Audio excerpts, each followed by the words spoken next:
Breach of contract and remedies. A contract creates legal obligations between the parties.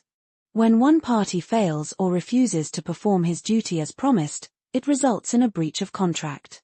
Breach gives the aggrieved party the right to seek legal remedies. The law aims to place the injured party in the same position in which he would have been if the contract had been properly performed. A breach of contract occurs when a party does not perform, refuses to perform, or makes it impossible to perform his obligation under the contract. Breach may happen at the time of performance or before the time fixed for performance. Types of breach of contract. Actual breach of contract. Actual breach occurs when a party fails or refuses to perform the contract on the due date of performance or during performance. Example: failure to deliver goods on the agreed date. Anticipatory breach of contract. Anticipatory breach occurs when a party refuses to perform the contract before the due date. The refusal may be express or implied by conduct. The aggrieved party may either treat the contract as discharged immediately and claim damages, or wait till the due date and then take action. Remedies for breach of contract. The remedies available to the aggrieved party are provided under Sections 73 to 75 of the Indian Contract Act, 1872. When a contract is breached, the aggrieved party is entitled to certain legal remedies under Sections 73 to 75 of the Indian Contract Act, 1872. The main aim of these remedies is to compensate the injured party for the loss suffered due to breach and to ensure justice. Suit for damages. Section 73.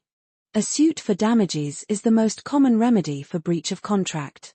According to Section 73 of the Indian Contract Act, 1872, when a contract is breached, the aggrieved party is entitled to compensation for the loss or damage caused by the breach. The damages awarded are meant to place the injured party in the same position in which he would have been if the contract had been properly performed. Compensation is given only for direct and natural losses arising from the breach, and not for remote or indirect losses. Thus, a suit for damages provides monetary relief to the aggrieved party for the loss suffered due to breach of contract. Damages are monetary compensation awarded to the aggrieved party for the loss suffered due to breach. Damages may be ordinary damages. Ordinary damages are the damages which arise naturally and directly from the breach of contract in the usual course of events.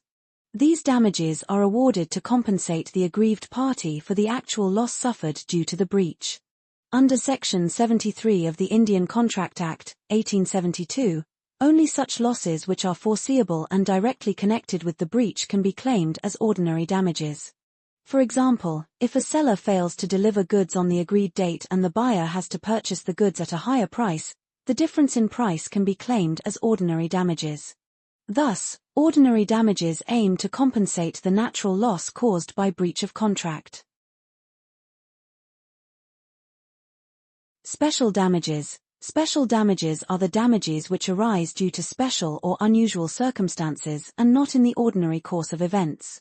Such damages can be claimed only when the special circumstances were known to both parties at the time of making the contract. Under Section 73 of the Indian Contract Act, 1872, compensation for special damages is allowed only if the loss was within the contemplation of the parties. For example, if a carrier is informed that delay in delivery of machinery will cause loss of business and still delays delivery, the loss suffered may be claimed as special damages. Thus, special damages compensate for losses arising from special circumstances known to both parties. Exemplary damages. Exemplary damages, also known as punitive damages, are awarded not to compensate the aggrieved party for loss, but to punish the defaulting party and set an example for others. Under the Indian Contract Act, 1872, exemplary damages are awarded only in exceptional cases, mainly in contracts involving breach of promise to marry or wrongful dishonor of a check by a bank. For example, if a bank wrongfully dishonors a customer's check, it may be ordered to pay exemplary damages for injury to the customer's reputation. Thus, exemplary damages are awarded to penalize the wrongdoer rather than to compensate actual loss. Nominal damages. Nominal damages are awarded when a legal right is violated, but the aggrieved party has not suffered any actual loss or damage. These damages are usually a small amount and are granted to recognize the breach of contract and uphold the legal right of the injured party. Under the Indian Contract Act, 1872, nominal damages show that the defendant has committed a breach, even though no real loss has occurred. For example, if a contract is breached but the plaintiff suffers no financial loss, the court may award nominal damages. Thus, nominal damages serve as a symbolic remedy for breach of contract.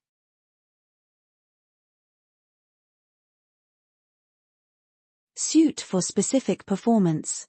A suit for specific performance is a remedy in which the court orders the defaulting party to perform the contract according to its exact terms, instead of paying damages.